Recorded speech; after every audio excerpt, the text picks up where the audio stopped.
I'm Jeff Cook. And I'm TJ Wilson. And this is Around the Circle. I'm walking slowly. I'm taking my time. All I could talking is starting to rhyme. I'm letting go of lonely, letting go of strife. I just can't get enough of this beautiful life. The Enneagram is a map of the human personality. It's a tool for navigating relationships. It creates language for what motivates us and helps us look at the way we look at everything else. Most importantly, the Enneagram's a mirror because sometimes you need help seeing yourself. My name's Jeff Cook. I'm a philosopher in Greeley, Colorado, and with me is TJ Wilson, businessman, lover of theology, and Enneagram Ninja. Hello. My man. Hey. We are starting a new series. Yeah, cool. It's the season of Lent in the Christian tradition, but this is a chance for us to address our very first topic that we ever covered, which is the shadow side of the Enneagram. So Nifty. I want to get to that in a minute. Cool. But we got some announcements. Oh, okay. TJ, you will know that we meet weekly with up to 20 people or so on Sundays in sometimes. Greeley, Colorado. These have been good times. Yeah. Yeah. I've been really, shocked, in fact. Yeah. Really valuable for us. I hope it's valuable for the other people who come. There are other lunatics out there that want to talk about the Enneagram weekly for more than an hour. Yes, we found our tribe. Well, we would like to begin doing something like that on Zoom. We pitched this on Instagram and got a lot of feedback, but of course there's lots of people that don't live near Greeley, Colorado, Right. but wanted to be involved. And so soon we'll be beta testing for a short time a little cohort, do an Enneagram cohort on the interweb. And if you are interested in that, we'd love to connect with you. I'm sure that we will put something in the show notes. You can message us on Instagram or you can find us on Patreon. We'll have those as show links. But if you're interested in jumping in, we're going to screw up some stuff, but luckily there won't be a whole lot of people probably with us at first. And so you might get, there's a lot of FaceTime. I don't know if that's the thing that you want with us, but say you did. We would love to have you. So connect with us on one of those two places. Again, they're linked in the show notes. And it's basically just like a group getting together. We have a theme that we're talking about, but we're really just like talking about, sort of generally talking about the Enneagram and discussing, like, we're doing sort of what we're doing here, going around the circle, but with other people there as well. Yep. Yeah. The win for us would be that we would get to have enough people to break out into little, what do you call them? Their tables or their own little, what do you call that? I don't know what they call them on the Zoom? on the Zoom calls, but it's like small groups. Yeah. Yeah. You do little breakouts. Yeah. Classrooms. Do they call them classrooms? I don't know. I don't know how Zoom works. If we have enough people, we'll be breaking out first into triads, and you'd get to discuss your type with other people who have the same triad Nice. with whatever we're talking about. Or if we have enough people, we'll break out into your type. And so you get a room full of nines and see what happens. That's when the party begins right there. Instagram and Patreon. By the way, Patreon software is getting better. They do such a good job. Like, everything that they do is really just spot on. So if you have not yet followed your favorite podcast on Patreon, you really should. They do amazing stuff on there. So that's one thing. I got two things. Second thing, it's kind of a little bit heavier. You will know this because you've seen our stats and maps and all the rest. Mm-hmm. We actually have listeners in Poland. And we have listeners in Belarus. And we have listeners in Ukraine. And we have listeners that we care about in Russia. And to our friends who are in those countries, this is a hard time, and we want you to know that we are pulling for you. We're pulling hard for you. And we are wishing you great courage and great perseverance during your time of trial. And just from all of us who are listening, who are part of this little community, just know we are just longing for you to have power and insight and wisdom in abundance during this time. Mm-hmm. And that's my word on that. All right. I'll take it. I was so moved. This has been the week. And everybody knows this will be a historic week in the history of our planet. Right. Like, people will look back on this week. So, grace and peace. we're getting into our shadow. The next few podcasts are going to be some of the best material in the Enneagram. It's going to be the stuff that really can both cut you and expose things you need to work on. And it's also the kind of stuff, hopefully, we'll be able to process and move you through. Point in places that are stable, healing, places where you can do the work and really transform yourself. Yeah. That's my experience of Enneagram. The best stuff is this material here. Yeah. Yeah, there's a lot to be said about sort of celebrating our strengths, and I think there's good work to be done there, but there's also, I think some of the best work that we do is in shoring up the places where we need some work, where we need some help, and where we need to become more aware of consistent struggles and how to sort of break free from some of those behaviors. So this is a good place to get some work done. To set up our topic today, I found myself listening to a podcast I listen to maybe once every 2 weeks, once a month, but it's with a guy who's got way too much charisma and self-confidence. It's that kind of person on the podcast. Yeah, I like his material. Yeah. And he's been on the air for over 20 years, I'm sure. And for the first time that I can remember in the decade or so I've been a listener, I heard him talk about being afraid. And it was just kind of shocking. Sure. It was just there. And obviously it's part of where our world is here in March of 2022. But that's where a lot of us are. And one of the things that is most interesting to me about Enneagram is that I think if you were to put your thumb on what's the entry point for the shadow side of ourselves, where does it first materialize? Where does it really have its anchor in us? And it might be an anchor we can never get rid of. It's just always there as an option. It seems to me the name for that is our type's fear. And so that's where we're going to go today. Okay. TJ? Yeah. Before we get into this, however, we need to talk about your fears. Okay. And specifically of octopi. Okay. We haven't talked about this we for don't 2 have years or to. so. We could just skip talking about octopi. That'd be fine with me. TJ and I both have irrational phobias. Yep. I think that octopi are some of the most beautiful animals in the world. It's a competition between them and giraffe. Sure. Giraffe probably are in second because their tongue looks like a snake and it looks like they're like trying to swallow a snake. If you ever see them lick their face, it's Sure, like, yeah. what, well, but why are you trying to get that snake? That's their only tool to get leaves off of trees. It's true. It's totally understandable. I'm judging. I'm curious where the irrational part of this comes in because my fears are totally rational. Well, so as a Colorado native, yeah. So let's talk about your fears, your rational fears of ocean dwellers. Yeah, yeah, and namely the one creature that has foreign DNA, like unavailable from anywhere else on the planet, just literally alien DNA. Octopi are so scary, man. It's the xenomorphs, that thing in Predator and Octopi. That's what the alien DNA probably looks like.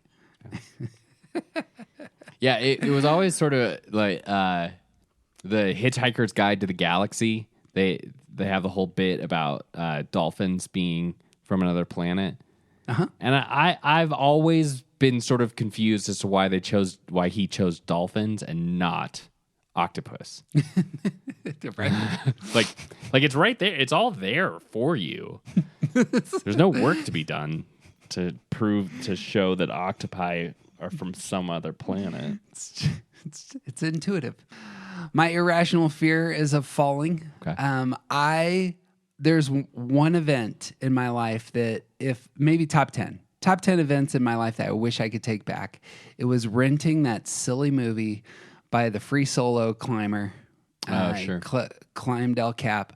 It routinely pops up on my Amazon You Own This Movie feed. And the poster is of him about, he's at least 20,000 feet up. No, he's hovering over the earth. If he peeled, he would clearly die. Right. And every time I see it, I start to sweat.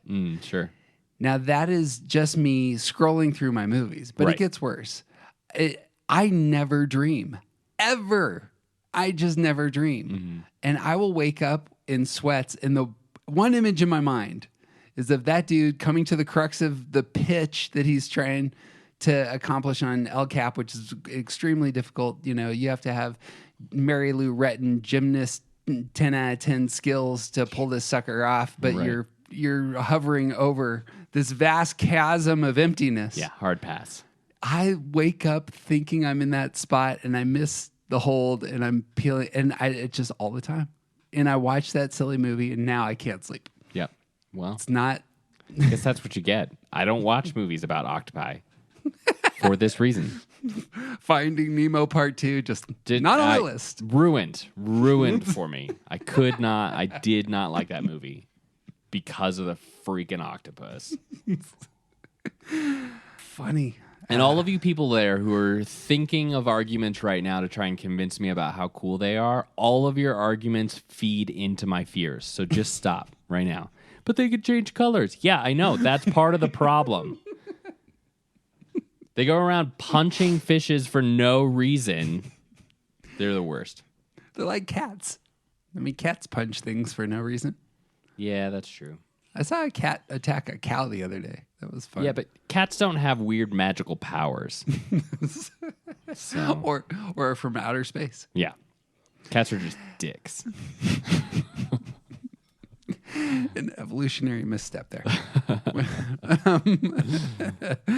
I loved my 2 cats, and I will never, ever, ever buy another cat or adopt another cat Yeah. or let another cat into my house. And you say that right now. And if any listener out there wants to bet me $10 that Jeff's going to own a cat in a year. That's free because money, he's- y'all. That's just free money. Actually, so this is how things work in my house. All 3 of the other members of my household will create a cohort, kind of like the Enneagram cohort that you need to look up on the show notes on this podcast.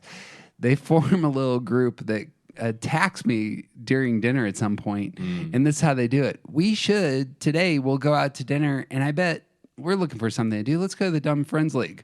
No, not happening. We're not going anywhere close to the building. Because if I say yes, that's permission for you to select an animal and fall in love and show it to me. And Right, yeah. That's how all it's of a going sudden to work, yeah. I've paid for $200 of shots and a microchip in the belly of this animal that I'm going to take care of for the rest of my life. Right. That's how it works.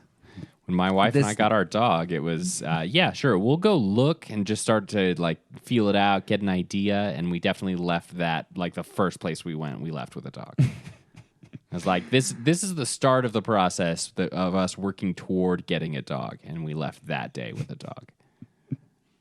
A dog, by the way, that's the most terrified animal She that I've is ever just met.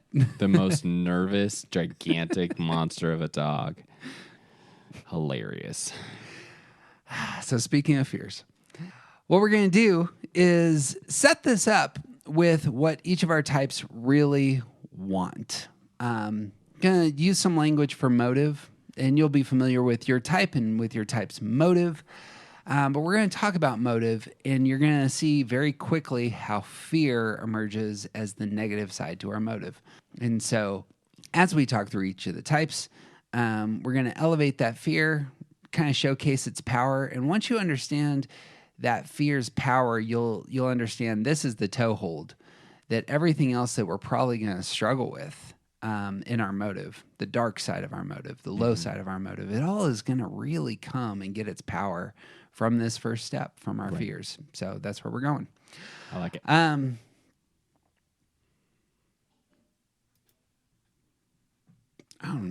want to flip a coin. I need to get like a 9-sided die that we just roll. Like, where are we going to start today?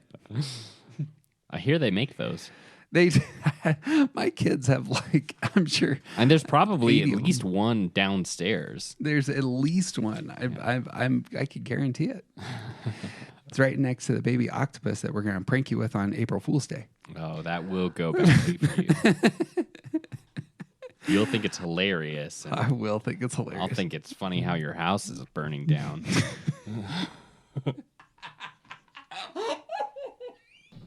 Let's start with the twos. You know what? I didn't think about this, but if we start with the twos, then we're ending with the nines and ones, and there's kind of a little infusion of energy for sure. us. Yeah, so we're that's not just perfect. crashing There at we the go. end. Yeah, I like it. It's a good goal. It's a trying time. We're going to end with some energy. So we're going to start with the twos, though. Twos, as you will know, are motivated to get the love of others, that much of their motive is in connecting with others, receiving the love and affection of others.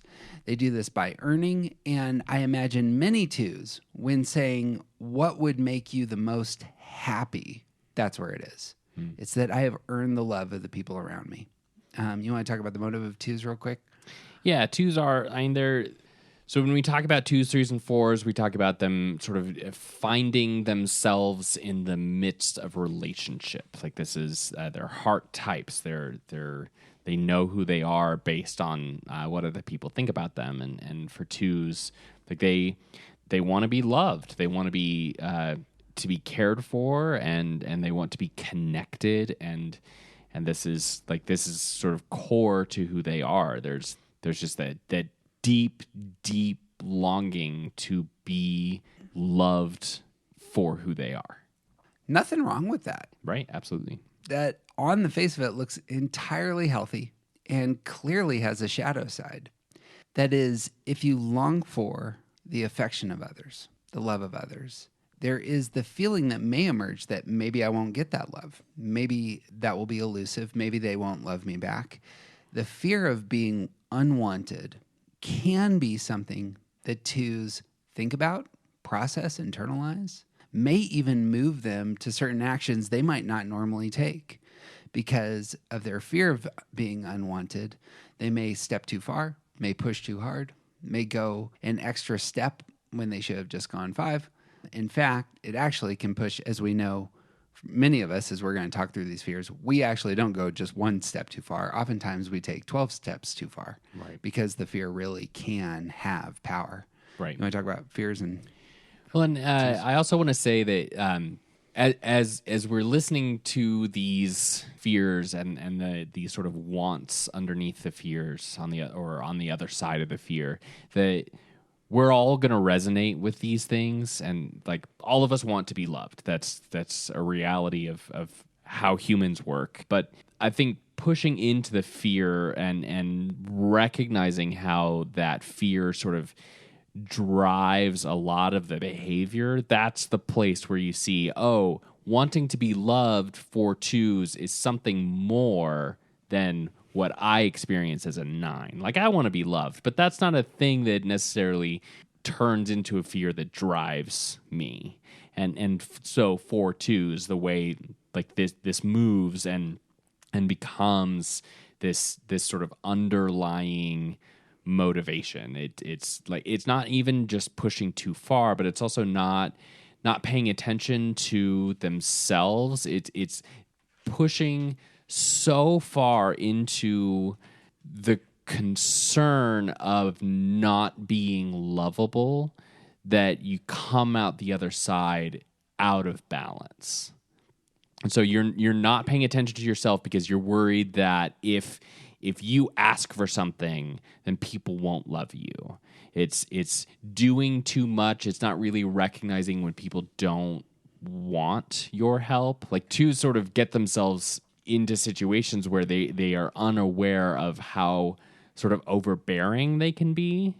Like that fear just sort of feeds a lot of what they do. Of because they want to be loved, they worry that they're unlovable, and so they work really just too hard to be useful, to be helpful, to do all the things that twos do. So one of the big ideas recently, it feels to me it's much more recent. It's clearly the theme of Suzanne Stabile's latest book, is that a lot of Enneagram wisdom shows us where we're out of balance. Yeah. And where we tip, and where we really are putting way too much energy into spaces that throw off our entire weight. You know, you can imagine somebody who's holding, a 80-pound weight in one hand and trying to walk straight.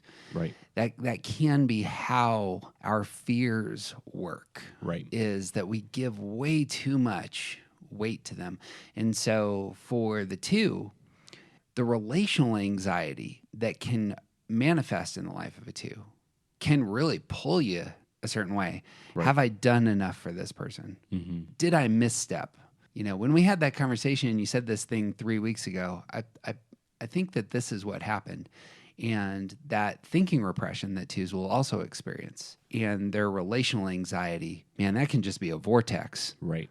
Right. That can be a trap. That's the weight is you're holding this weight that's just pulling you. All of your energy is going into, have I done enough? And even I suppose in the present moment, is it not the case that the fear can emerge in the present, and that's where the overbearingness may come that you were talking about? Right. Yeah. Not really being able to recognize that they're pushing too hard because they're not thinking about it clearly. They're concerned about their value comes from people needing them. And so of course they're going to do everything they can to take care of other people. I imagine there's lots of things that we could talk about in terms of solutions to all of our fears, to our sins, to the fixations that we have. Does anything come to mind in terms of this is worth naming for the 2? Here's some practical things worth doing to address it. I think for all of these types, I think one of the big points is that you need to recognize it. You need to start being aware of the reality of this underneath all of the things that you do, and start recognizing when that unbalance becomes like when it really manifests. So practically speaking, for 2s, like one really good task for 2s is journaling or some kind of exercise where you're intentionally reflecting on what's going on in your head and on things that have happened and how they've gone, and doing it in a way that gives space for you to sort of clear the attic. Like that's one of the ways that 2s describe journaling, is that like you're just getting all the dust and dirt out of the attic so that the attic is a little bit more clean when you're trying to process all of this stuff. Yep. That's on the subtraction side. On the addition side, and this may feel strange. In fact, this is no judgment on 2s. Sometimes when 2s talk about their own feelings and needs, it often comes out very awkward and almost too far. It's like, you don't know how to do this very well, do you? And that's actually the point. When 2s actually talk about their own needs, they don't know how to do this. Right. And one of the best things that you can do while journaling on the addition side is to identify your needs. Right. And notice the turn there. There's a move from always focusing on everybody else and how can I serve them to get love, to focusing on I need to center myself and say, what is it that I need, that I want, that's most essential? I don't know too many 2s. I don't know any 2s, actually, that go way too far on that front. There may be a couple out there, but... Yeah, I'm sure there are some out there, but yeah, you don't see it manifest very often. The negative side of 2s is in a very different place. Right. Right. So you would have to be have superpowers to actually go too far on that side. It seems like that's actually the solution for 2s is getting down on paper the things that you need. Mm-hmm. And it also helps you get to a place where you start to focus a little bit more on what is yours to do. Like when so often 2s don't recognize when they can be like overbearing or be pushing too hard. And when you are paying more attention to what you want and what you need, then you can also recognize what work, like what help do you actually need to contribute to the people around you? Yeah. What is yours to do? This is where the imbalance is you, all of us are filled perhaps with some genuine care and love. The 2 is just aiming it entirely at other people and has not taken the time to point some of that at themselves. Right. That may seem strange, but we're going to see a lot of types that have that problem. Right. This is one of the things with truly brilliant people is oftentimes they have really, really, really high IQs in terms of deduction, and their relational abilities are just awful. Right. Because there's the imbalance. And Right. It's similar in that form. Yeah. Bang. Brings us to the threes. Threes are going to be excellent. They, like twos, desire attention, and the motive that threes have is to be excellent in the eyes of others, and they do that with a take-hold, demanding posture. It's assertive, and if I can gain that sort of attention, then I'll be happy.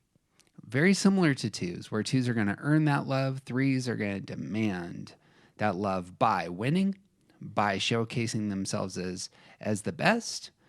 That is the place of their motive. You got thoughts on threes? Yeah, I also really like to think of this as not necessarily excellent, but worthiness, like they want to be worthy of other people's praise and affection. Twos want to be loved; they want to be wanted and cared for, and threes really want to be worthy of.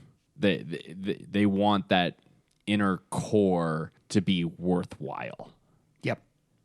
This is actually, in some conversations with threes who have listened to our podcast, there is an immediate reaction to the idea of deceit.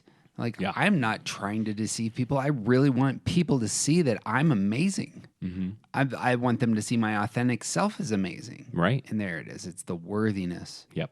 that is actually desired. Yeah. The deceit comes in later. We'll talk about that later. Yeah.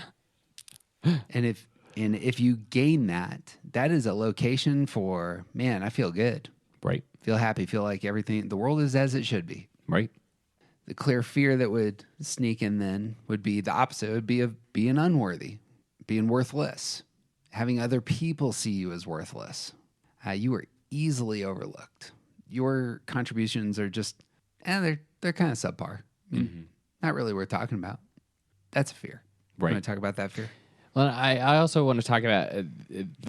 We talk a lot about this idea of failure or the appearance or the avoiding the appearance of failure with threes and like it's all about this. It's about wanting to make sure that the things that they do, the presentation they give to the world is one that people see as worthwhile, not being they don't want to be seen as incompetent or broken or like they don't want in any way to do anything that could get them criticized, because if they're not being praised, then obviously they're worthless.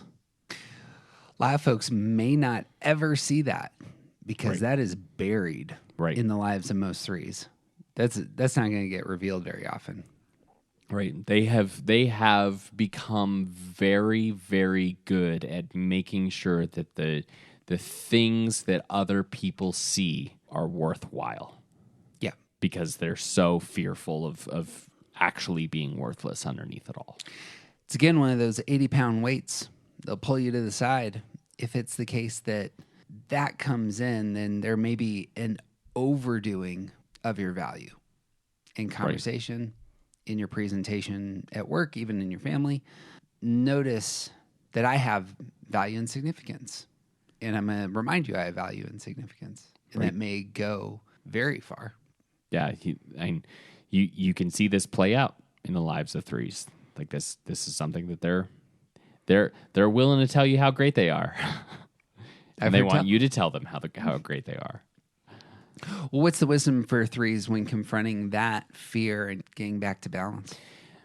Well, I think in a lot of ways there is something really important about, again, becoming aware and paying attention to what's underneath. Because so much of what threes are presenting to the world is in order for them to receive praise. And so what parts are you hiding? What parts are you ignoring? What things are you potentially over exaggerating, or in what ways have you made decisions and taken action in order to do things that you don't care about, but you think other people care about them? Mm-hmm. And just like starting to really become aware of that and not being afraid of facing those things, because that's also part of who you are. I'm going to, again, I suppose, go the positive road of, I think that threes can elevate other people. And some of the people who really have superpowers at elevating the skills and aptitudes of the people around them are threes. Because they have a radar for excellence, they can point out where other people are succeeding with just genuine clarity. Right. And that's just a posture of heart, of I'm going to focus on the others and elevate them. One thing worth noting here, notice this, and this actually may take we need to do a footnote here. The twos need to get in touch with their own needs. You'll notice that is their security move. When they actually go to 4, on the high side of 4, they're going to become very aware of their own needs. Right. Threes, when they go to the high side of 6 in security, are going to become much more about the tribe, going to be much more interested in the common good. I think it's the case, especially in Riso and Hudson's work. This is what they were always aiming at in terms of talking about integration. And we reject this idea presently. I think a lot of folks have probably moved off of their language of integration in this way, but there's something here in terms of saying, when you embrace the high side of your security number, that may be a way to address your fears. And we're going to see it with all the types. Sure. One last thing that you point out is that for 2s and 3s and for 4s, their fears are going to be about what other people think about them. Right. If what you're aiming at in your type is the attention of others, then the opposite side of that is going to be a fear of what others think about you, especially on the negative side, or perhaps even lacking thinking about you. I suppose for 2s, 3s, and 4s, if people don't think about them at all, that also would be right. Yeah, that's part of it as well. Yeah. Yeah. And to sort of drive that home a little bit, coming back to your idea of 3s elevating other people, it's really, really easy for 3s to elevate us. I think the work there is to elevate them. Not 3s, but for 3s to elevate the other without also elevating themselves. And we've talked about that with affect, that 3s are going to create environments of excellence. And when they're real healthy in their affect, it actually will elevate everybody. It's not just them, but it's like the whole community or the whole family, the whole country. Right. Bang. Move to the 4s. 4s have a felt understanding of their own uniqueness. The thing that is desired is to see that shine out, as it were, to pull others into that. There's a stepping back for 4s, but the step back is to understand where are they significant and what are they doing that's significant, and perhaps even to invite others, to pull others into that kind of space. If others are able to see that depthy significance, even, on the surface, because of course the true significance there is probably miles and miles deep. Right. But inviting folks in who can actually recognize some of that, give you a little language for that, man, that's happiness, yeah. And to let it make its mark on the world as well. The obvious shadow side to that would be the fear of being inconsequential or being insignificant, yeah? Right. Yeah. You got a word on that? Yeah, I mean, there's millions of rocks in the world, right? And some of the rocks are picked up and carried by random passersby, and like that becomes a meaningful thing. Like there's lots of people who have jars full of rocks that they collected from this one vacation, and like that rock now means something. And then there's millions of other rocks that just like they're part of the collection of rocks in the world. Who cares? Like that's what this is. 4s want to be the rock in the jar that has meaning, and the only other option is that they're just part of the collection of all the other rocks. They're just another rock. Like that, they want to have an impact on the world. They want to their lives, their existence to mean something in the grand scheme of things. And so they act out of this, like that turns into this fear of not having any meaning, of not having any importance. We're all just dust in the wind. And that's what their fear is. I think similar to the threes here, because fours have such a radar for beauty, being able to speak not about one's own self and beauty, but actually being able to put language on others, elevate others. Yeah. What ends up happening is, of course, the four is beautiful. Of course, it's the case that all of us have beauties. And being able to say all of us have these beauties that are unique to each one of us can be a really healthy move. Right. Gets off of self-focus, moves towards seeing, an order of, a kaleidoscopic beauty in it all. Right. And helps focus on when you're able to sort of let go of the fact that you have no meaning and focus a little bit more on the fact that everyone has meaning, then you actually fold yourself into the everyone part of things. Yeah. Yeah. And notice you're a beautiful part of this whole at that point. Right. Where the two has a hugely difficult time looking at their own inner life. The four has a really hard time getting away from looking at their own inner life. Yeah. Right. Right. And it is so easy for fours to sort of draw other people into looking at their own inner life. And this is part of the relationality of fours. They're just naturally, because 2s, 3s, and 4s are so focused on their sort of emotional life and their relationships and connectedness to other people. 4s draw other people into that introspection and say, let me tell you about my inner life, and I need you to comment on it too. Yep. And so, in the same way that 2s need to focus on their inner life to start to become more healthy, 4s need to focus on other people a little bit more to start to become more healthy. To go full circle with these three, one of the things that's really worth noting, and obviously because I'm not in the heart type, this is just so obvious. And I'm sure it's the case that when the heart type looks at me, they can say, don't you realize? But with 2s, 3s, and 4s, you are basing your value, your self-worth, the way that you see whether or not you're doing really, really well or really, really poorly on the opinions of other people. And we all know in our quiet moments that most of the time other people are flawed. Right. They misinterpret the world. They may not see what is actually there before them, even when it's obvious and plain. You could be incredible and yet undetected because people are flawed. Right. And bringing their own lens to things as well. Yep. If I'm imagining 2 3s who are desperately trying to get the other person to celebrate them and not really understanding why it's not working. It's because you're an infinite mirror at that point. Right. It's just a big fat tug of war. Yeah. It can be a great good to get the love and affection and attention and praise, recognition of others.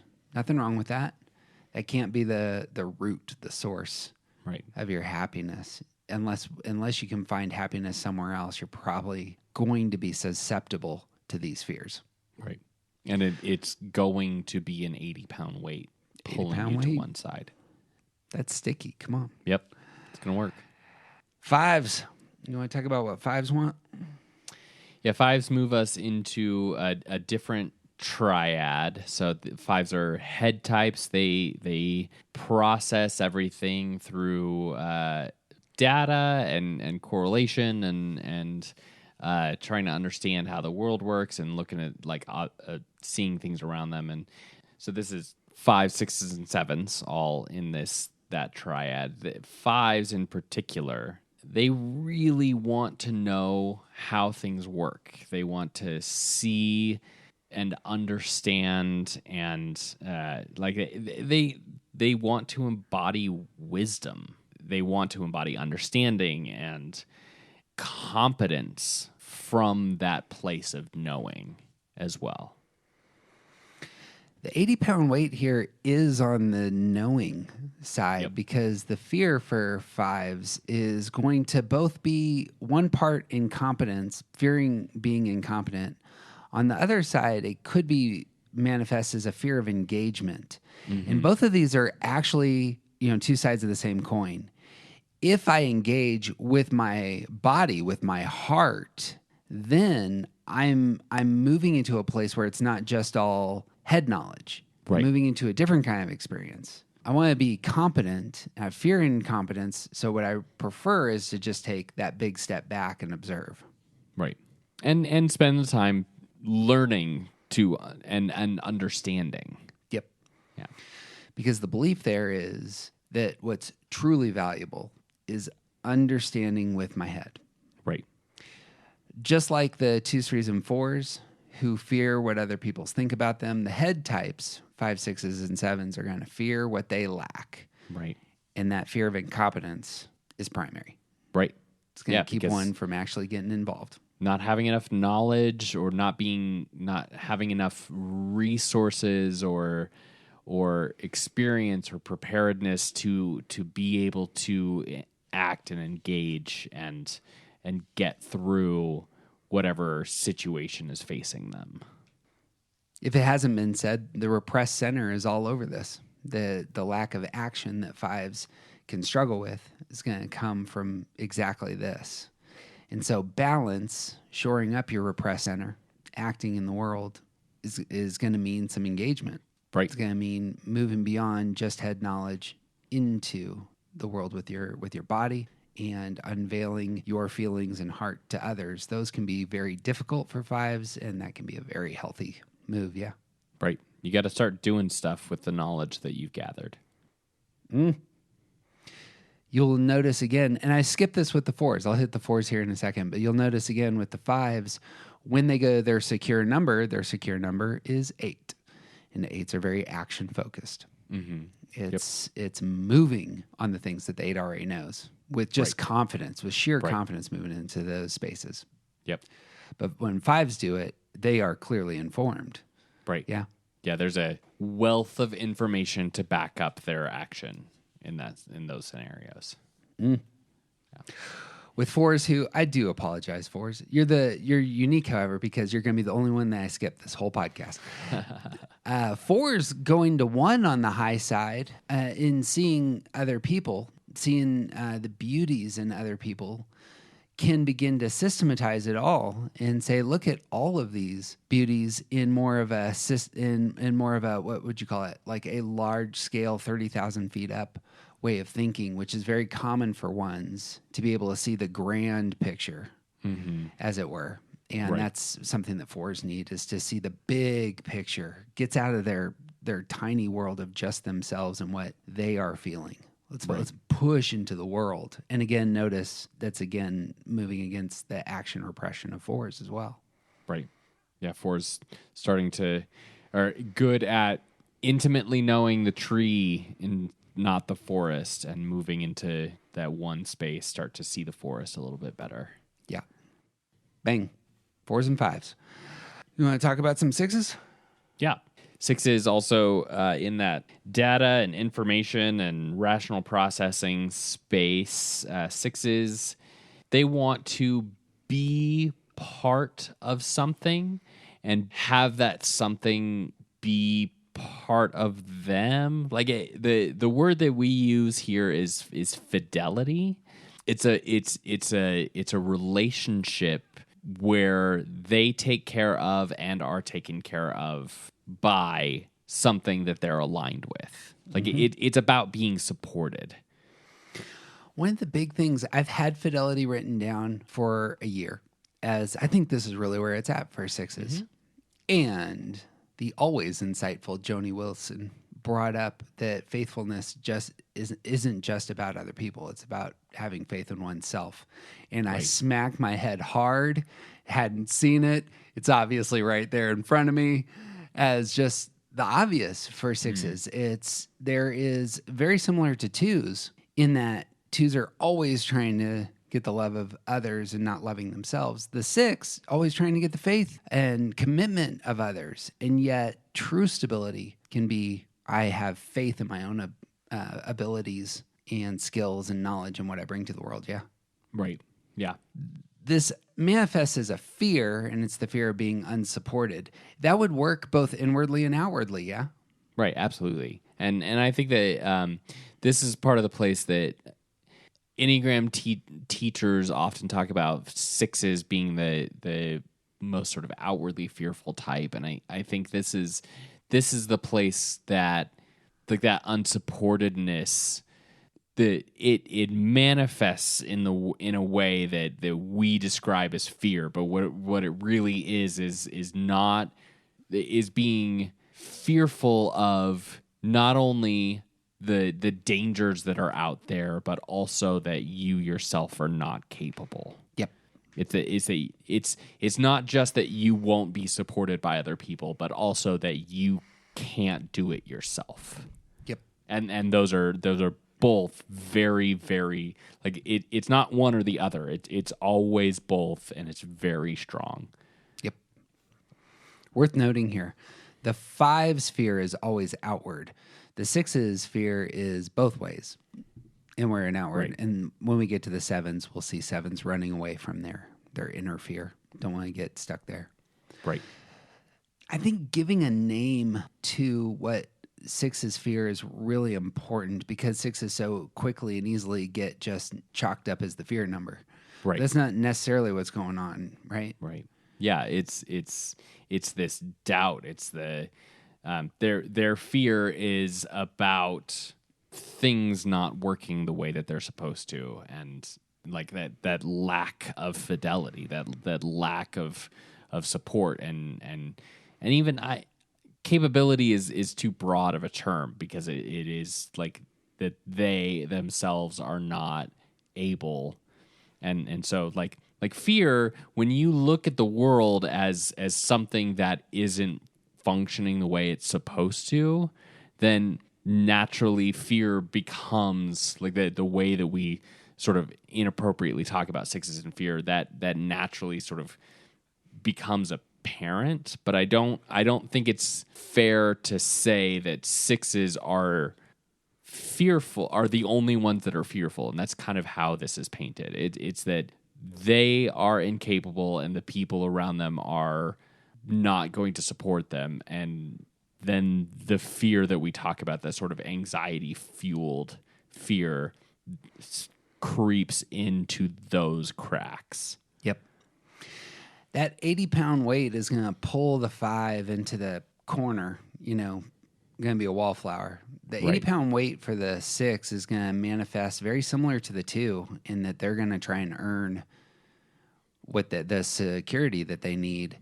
Right. And it's going to go too far at times. And in those relationships, and those of us who love sixes will have experienced this, in those relationships, the self-doubt is going to manifest, and the doubt of the structures, the doubt of, those who seem to be in charge and have authority, the voicing of the doubt is going to come in. But all of it is based in that I need to earn my place and be faithful to them, and then I'll feel supported and stable.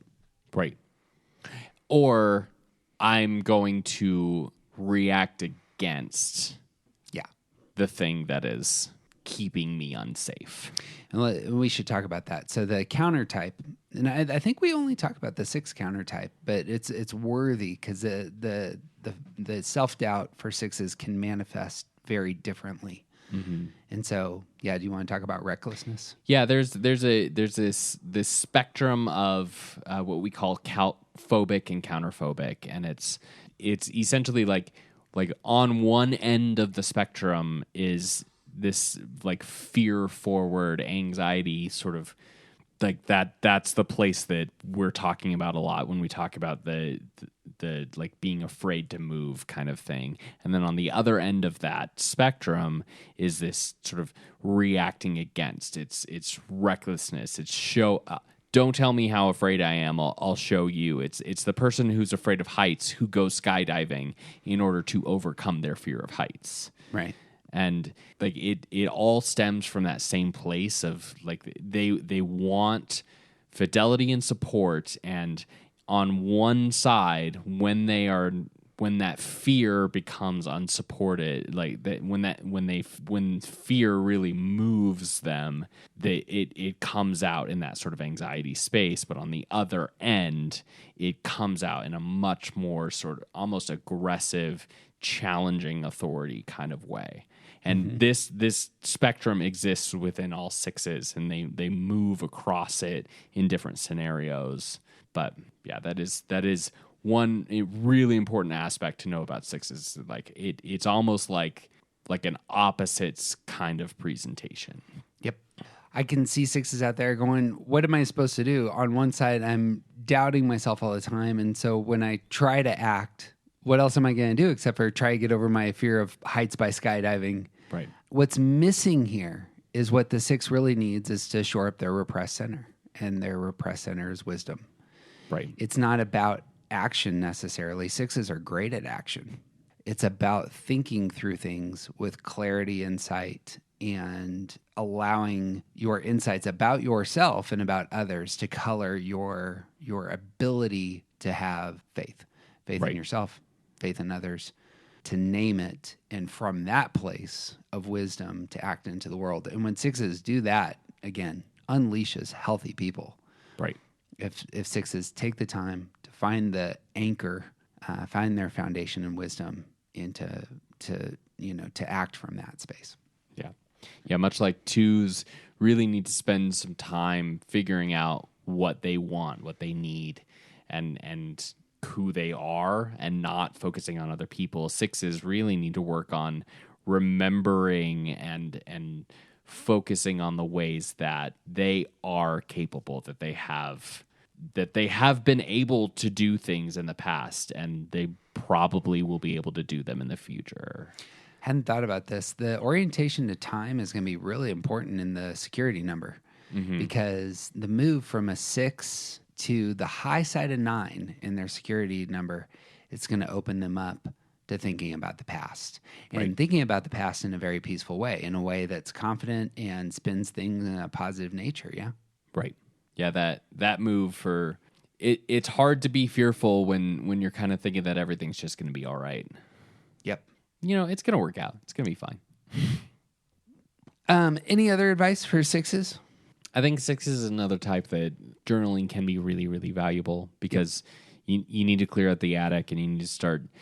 And twos, I think, can journal and throw it away, because you just need to practice thinking about yourself. Sixes, I think, there are a lot of things that need to be remembered.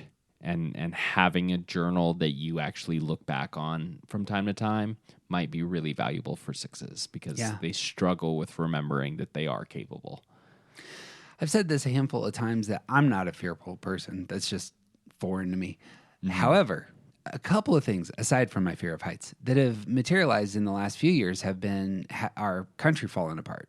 That actually has been a source of anxiety for me. And one of the most helpful things I've done is read a bunch of books on the Civil War and on the American Revolution.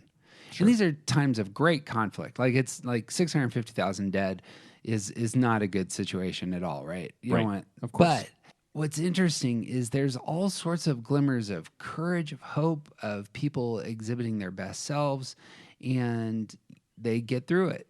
And I know what the outcome is, and it's not like all the problems are solved. And in theory, actually, one of the things I'm really wrestling with is the fact that all the problems probably aren't going to get solved. Right. It's not like we reach the year 2072 and then everything's great now. Right. There's always things that need to get fixed, but it's also the case that being able to read, people can be really terrible, but also people can be amazing. And anyway, that's just been real helpful for me. I would be real curious if sixes read history and what their experience of that would be. Like, especially in the places where where they feel anxiety. Right. And it particularly focus on their own history. Yeah. Oh, I suppose that's it. So you're journaling not just for the sake of getting your thoughts down. It's also creating history that you can look back on. There Yeah. you go. That's excellent.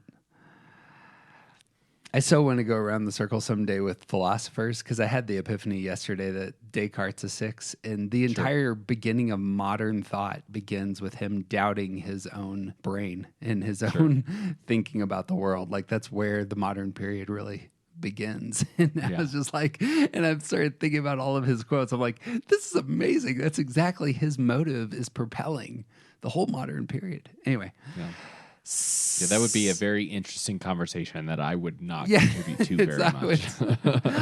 I'll write that down for myself. If you want to support us on Patreon, I'll do a little 20-minute one-off. No, it'll be a 5-hour. I'm going to get to the 8s, going to talk about some Nietzsche. Anyway, you want to talk about 7s? Yeah. 7s, still in that data and information and rational processing kind of place. 7s really want joy and fulfillment. Like this is a place where like the world can be joyful, and they really, really want that kind of like that's the ache in their heart, is that they want to feel fulfilled. And they make a lot of plans and they do a lot of things and like are in search of that fulfillment. When I'm fulfilled, when I'm full, then I'm happy. Clearly, the fear then would be of being deprived or being stuck. Right. This is the 80-pound weight. Right. And it actually doesn't function like an 80-pound weight. It functions like gasoline. Yeah. Like their 80-pound weight is actually a rope on a speedboat. Yeah, that's it. Yeah. Here we go. Fearing what they lack, just like 5s and 6s. Yeah. And I think it's easiest to point to the idea of lack for 7s. And a lot of people talk about, a lot of the Enneagram teachers talk about pain as being one of the things that 7s are sort of fearful of. And I think that pain is sort of a byproduct. Like 7s can be in painful situations so long as they know that they're not going to be stuck there. Yep. So the thing that they're actually looking for is the way out. And they're fearful of not having that, of not being able to get out of bad places, of not being able to move, of not being able to find to keep looking for that fulfillment that they're so desperately missing. Healthy moves for me for the 7 ends up being they tend to be about the slowing down. You know, it's you got to cut that speedboat rope at some level. Right. One of the great goods that 7s bring is the energy that propels the rest of us. Right. Having the ability to be sober, having the ability moving into those spaces of intentionally resting with intentionality and moving into those spaces, that can be a great good, yeah. Right. And not even, like, I can hear some 7s talk about, like, I know how to rest. I sleep for an hour and a half every night, and then I get up and I go move. And I think that the idea of rest for a lot of 7s is like shutting off. But I think more importantly, it's needing to practice a sense of presence, of being of not just being still, but being engaged with what's happening in front of you. You'll notice again the high side of their security number is going to be 5, and that will be a very focused set of tools. Right. It's let's center on this big thing as opposed to 100 million things. They're going 100 million miles an hour. Right. So I'm going to observe this. Yeah, and not looking for the exit, not making sure that you have one foot out the door. It's being here now, focused on the thing that is in front of me. It's a good word.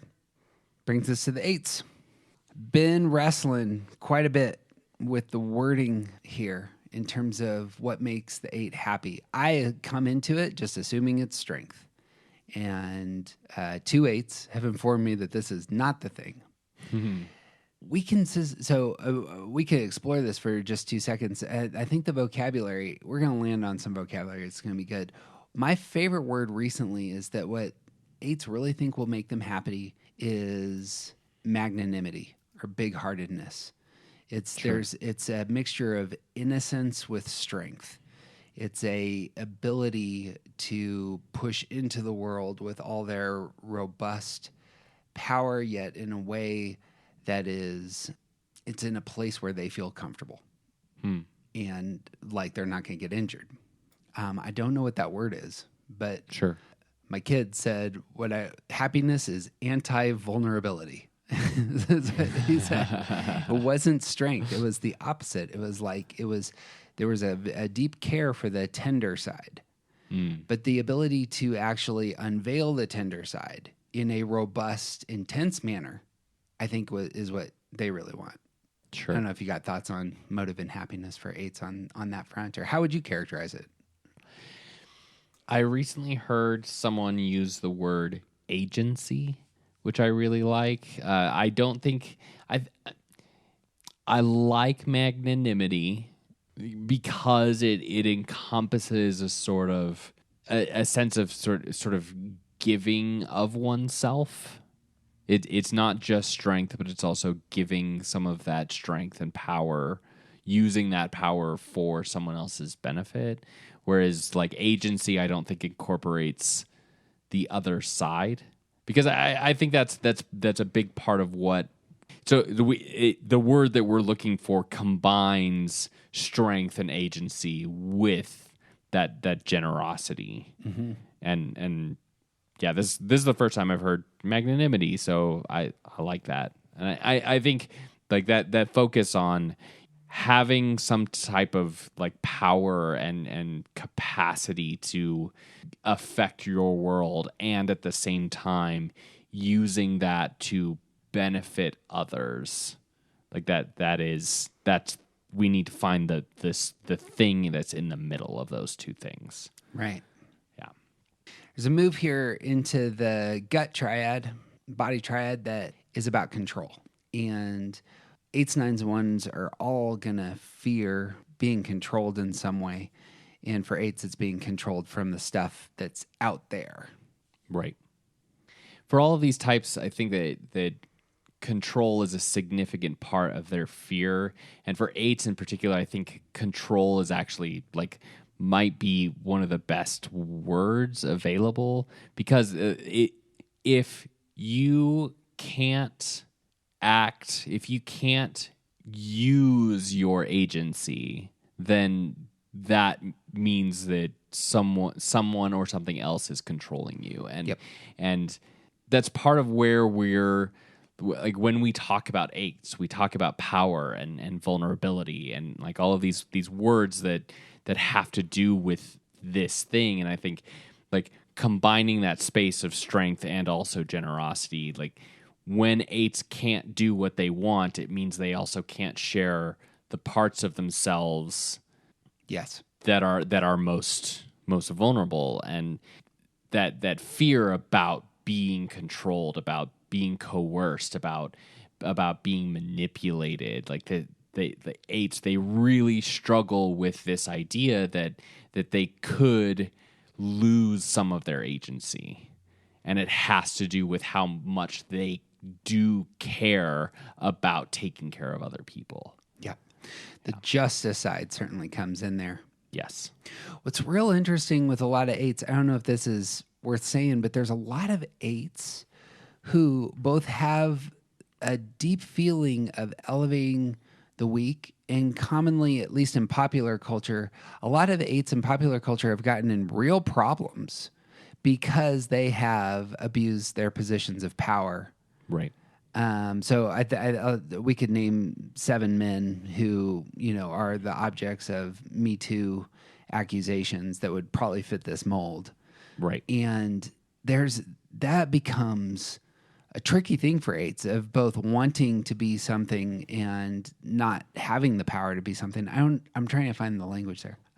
Well, it's that the 80-pound weight pulls them into a place where because they're so fearful about being controlled or manipulated, they shut off. They essentially hide the parts of them that can be controlled. Like they move into places where they make sure that they are not vulnerable. And the farther you get down that line, the more and more out of touch with the sort of feeling side you become. That's where it is. Yep. Yeah. And then all of a sudden, it's just all intensity. Right. Moving like outward. the idea that like power corrupts, but absolute power corrupts absolutely. It's you keep going in this direction, and eventually you're going to be totally out of touch with what vulnerability, how important vulnerability is. Yeah. And power dynamics get all out of whack, and the 80-pound weight messes things up. Yeah, I suppose notice then the movement of against the fear of being controlled is, again, you can move to the high side of your security number. So taking on those attributes of 2, which are just very lavishly, almost unthinkingly self-giving. Mm-hmm. Yeah. You want to be magnanimous. And when that gets actually brought into the world in a way where you have stepped over the fear of being controlled, you've stepped over your avoidance of vulnerability. That's a place of, a real power. Right. There's something to be said for someone who can't get hurt because they don't let other people hurt them. And there's something else entirely to be said for people who can't get hurt because they're completely and totally willing to let other people hurt them. Mm-hmm. Yep. You can't take what I'm offering for free. So, love it.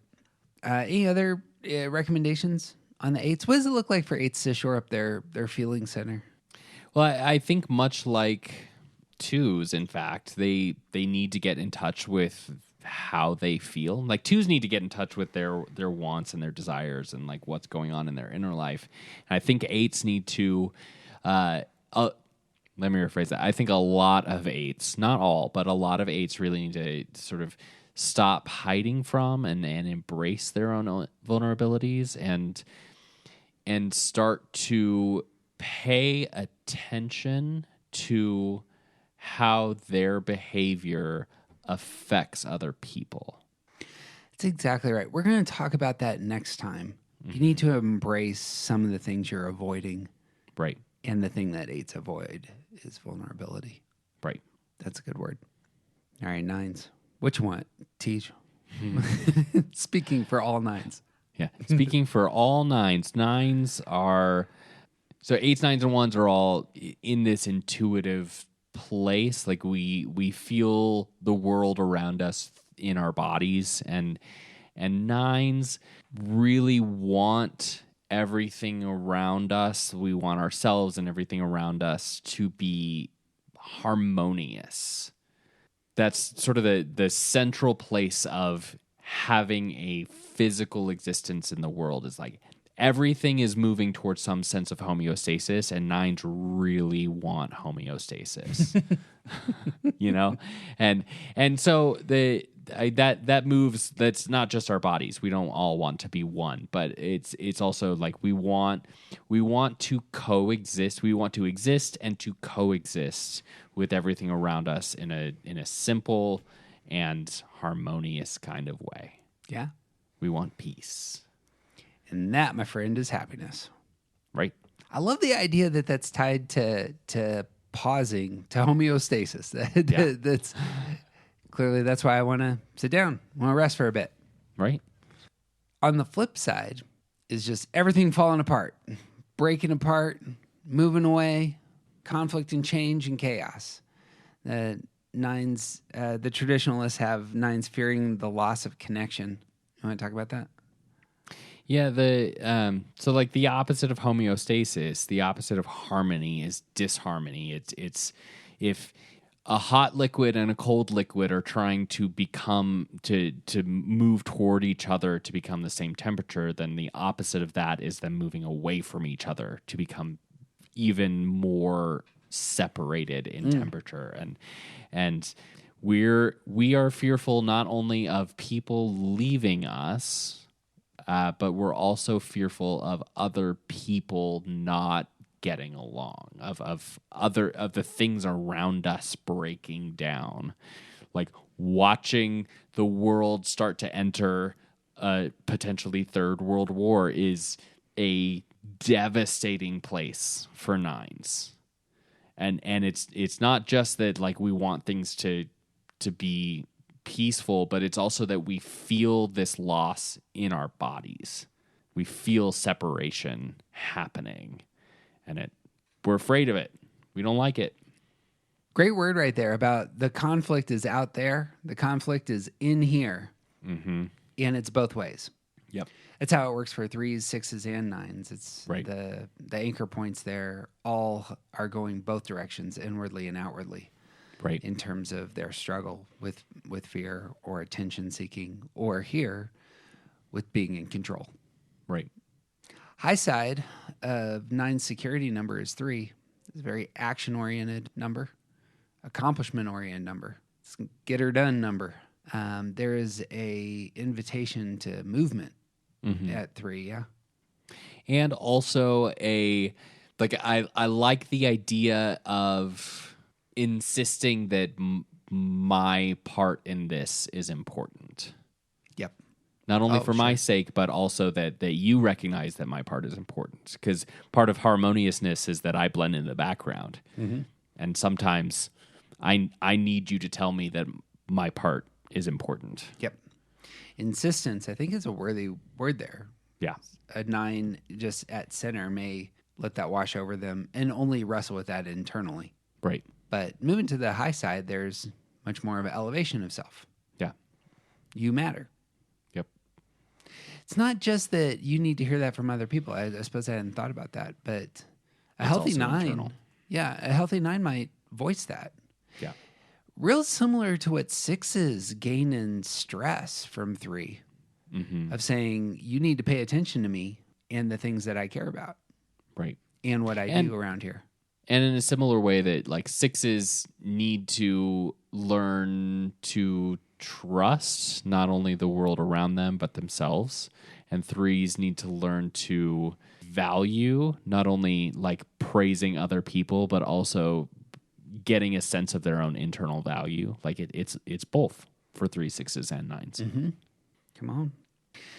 The thing when you look at like people that put huge compilations together of, eventually when we publish our book, we'll have one of these, but it's like all the things about all the numbers in one place. And all you see from 9s is you need to act in the world. You probably need to get up. You probably need to do something. It's time to move. Passivity is probably a bad thing. It's just exhausting. Entirely about getting going. Got work to do. Anything that really works for getting you to work. Anything that really helps. Just pick something and get going. Because once you start moving, it's a lot easier to keep moving. Yeah. One of the things I've recognized recently, we have a good friend who's a 9 and is doing a lot of work in a different city. And often doing a lot of stuff over the interweb for the folks in that city. And he gets moving with that stuff. Sure. Partially because all the conflicts that are way, way over there don't really affect him. So he's like, he's all ready to go with changing things over there and moving. And I know this with my own mom that a lot of her active side came out in her work. Yeah. And I wonder if there's not something there. Sure. I wanted to say this about 6s as well, and maybe we could, I don't know, see if it applies to 3s, but there's something about trusting yourself, or there's something about getting active. You don't have to start with 500 pounds. Trust yourself with 5 pounds. Right. Just lift up the 5-pound weight. Yeah. You don't need to conquer the world today. Right. You don't. Yeah. That has actually been a thing that I have learned about myself through doing, is that I don't have to plan to clean the whole house. But if I make my bed, then I might pick up the other stuff in my bedroom, which might get me to pick up some of the other stuff in other parts of the house, which might, like, it's a snowball. Like once I get going, and it may be something as simple as making my bed in the morning, then it's there's a lot more energy to propel me into doing the other stuff. Don't do nothing. Don't do everything. It's again about balance. Yep. And to move that to question in, what's yours to do? This has been the most helpful thing for me recently is just writing down every morning what's the one big thing I need to do today and knocking it out.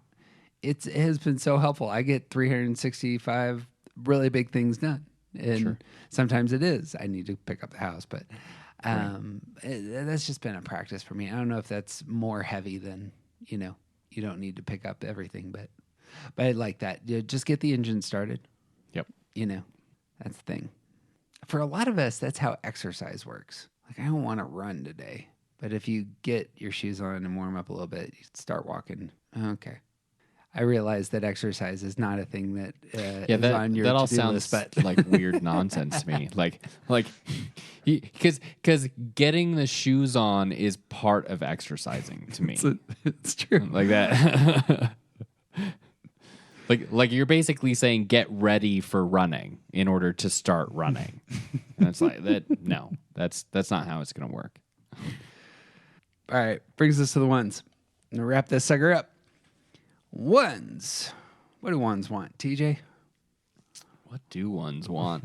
Ones, the last of this sensing the world through their bodies triad. Ones want wholeness or goodness. There's an order to the universe, and the ones want to be in their proper place and functioning the way that they were designed to the full capacity of what they're capable, what they're made for. Wholeness. You hear somebody talking about integrity, and they probably won. I think ones are the only ones that really use that word or get obsessive about that word. Sure. Yeah. Integrity is about a boat that lacks water getting in. It's a naval term. Which is like the only thing that a boat needs to be able to do. Right? All of the other stuff is added benefits of being a boat. Like the one thing that a boat needs to do is not let water into it. This is a primal belief for ones is, man, I just can't let anything out there get inside me. And of course, that's their fear. Their fear is of corruption. Right. If I let anything that's toxic, man, I can't watch PG-13 movies. What is that, a Heineken? I think there is, I was flipping through channels and I saw somebody's left butt cheek. And all these things are just, I ate 5 too many calories. There's all sorts of things that are going to get inside you, TJ. Right. Got to follow the rules. Got to do the right thing. Got to make sure that you just keep out any possible thing that could corrupt or break you in any way. Like so much in ones, it spills. It becomes not just about them. It becomes about, we don't want any of the elements out there to infect our family. We don't want any of the elements out there to infect the school of our children. We don't want any of the negative elements out there to infect our government. We don't want any of the negative elements to infect our theology or church or friend group or whatever it is that you're going to elevate. Or workout routine. It's all over. There are so many things.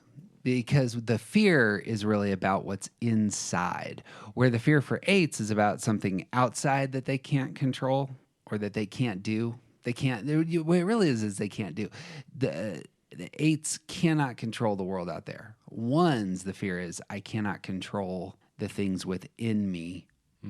If I give the negative power, if I give the poisons power, man, they're gonna rise up and just eat me alive. Right. If I open one single email attachment, then my whole computer is going to be coated in viruses. It's happened in the past. There is something about ones with all their self-control. They really have. I may be one. I might want to argue they have the least self-control once they're on tilt, and that's just it. They have a huge wall of sandbags, but once the water breaks through, they're done. Like it's really hard to recover. And Well, and they know there's that about also, themselves. I mean, I think that's a good place to point out that I think there are many ways to define the term self-control. And if there's a lot that feeds into that idea. And if when you say self-control, what you actually mean is a complete rigidity toward a certain set of principles or guidelines, then you're not actually talking about self-control. You're talking about like living on one side of something else controlling you. If you actually have self-control, then you don't need to avoid all alcohol. If you actually have self-control, then you don't need to worry about these things completely corrupting you if you let 1 inch in, you know? Yeah, that's all nonsense. I need to live above reproach. This is entirely right. There is a loosening of one's hands. The real healthy ones will get to a place of serenity, a place of being comfortable in their own skin. This is something I think a lot of ones are not comfortable in their own skin. This is why a lot of ones like you will struggle very mightily with their weight.